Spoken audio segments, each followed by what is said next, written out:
for the last maybe almost 20 years, we've been running a model Seder for Rabbi Buchwald.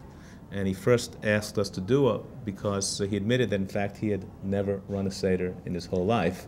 And we've been running Seders for beginners since 1981 or 1982.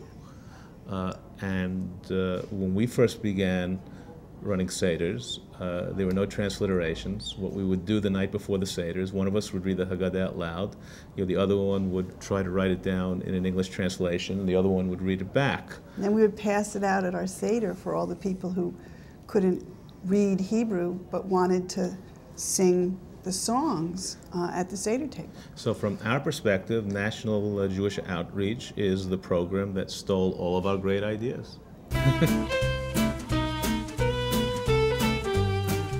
First time that I actually saw Effie Buchwald, he must have been about 30 or 40 pounds thinner. The first turned Friday night into Shabbos, 1980, Lincoln Square Synagogue, and it was sold out weeks in advance. He was very good at running, which was actually very significant in his job. And I saw Lloyd walking out of the synagogue dejected because he couldn't get a ticket. And suddenly there was Effie Buchwald running after the guy into the street, and then Effie gave me 2 tickets. And that's how I met him. He literally is a person who runs after opportunity to help somebody else. And that's what he did for us. That it was prohibited to eat before the time before reading Kriya Shema. We have been learning, I would say, for close to 25 years every Tuesday morning. We originally learned on Monday mornings, but that was a little difficult because Rabbi Buchwald usually spends his Monday mornings looking at the society page of the New York Times, complaining about all of the mixed marriages, and that interrupted the learning. So I decided to move the Chavrusa to Tuesday morning, and he stews by himself on Monday morning instead. If I try to say something that really has no basis in what the text really says, then he's going to jump up and down and start screaming. Learning with Effie is very difficult because he never took the basic Hebrew reading course. He makes a lot of mistakes, so I have to be very, very patient. Very patient.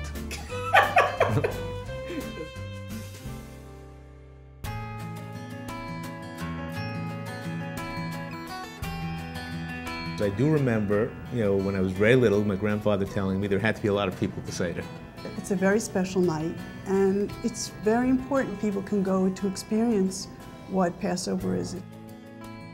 But it's good for us, it's good for our children to understand what it means, Chakneset Orchim, to have guests, to offer your home for hospitality to people. Talmud says, more than I've learned from my teachers, I've learned more from my students than anyone else.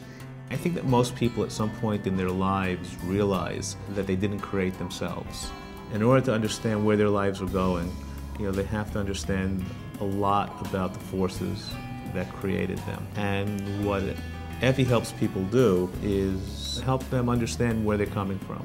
We learn from them their love for learning. We learn from them their love for the land of Israel. We learn from them their love of hospitality and of friendship, deep friendships with many, many, many people. It's actually very difficult for us to be here, but we really owe a tremendous debt to Rabbi Buchwald, and it does give us a chance to tell everyone. I pray that others will be concerned about them as they are concerned about others, and that all the good that they have done will come and rebound to them, and that God will shower them with many, many blessings.